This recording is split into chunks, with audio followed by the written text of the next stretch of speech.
ನಮಸ್ಕಾರ, ನನ್ನ ಹೆಸರು ಸೃಜನ್ ಯಾದವ್. ನಾನು 10ನೇ ತರಗತಿ ಮೊರಾರ್ಜಿ ದೇಸಾಯಿ ವಸತಿ ಶಾಲೆಯಲ್ಲಿ ವ್ಯಾಸಂಗ ಮಾಡುತ್ತಿದ್ದೇನೆ.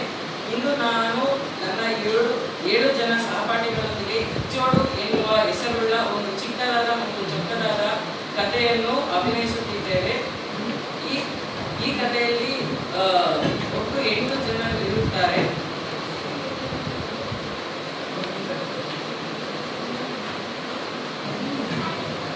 ನಾನಿವತ್ತು ಕಥೆ ಓದ್ತೇನೆ. ಅದರಲ್ಲಿ ಇಂಚೋಡು ಅನ್ನೋ ಪದ ಇತ್ತು. ಆ ಪದ ಕಥೆ ಗೊತ್ತಿಲ್ಲ. ಇದು ನನಗೆ ಸುಜನನ್ನೇ ಒಂದು ಕೇಳಿ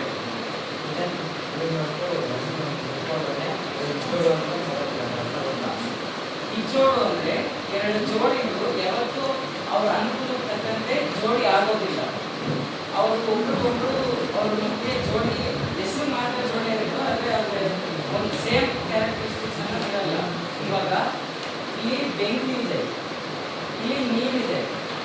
ಈ ಎರಡು ಮಧ್ಯೆ ಒಂದು ಪಾತ್ರೆ ನೀರು ಇಟ್ಟಾಗ ಆ ಬೆಂಕಿ ನೀರಿಗೆ ಹೇಳುತ್ತೆ,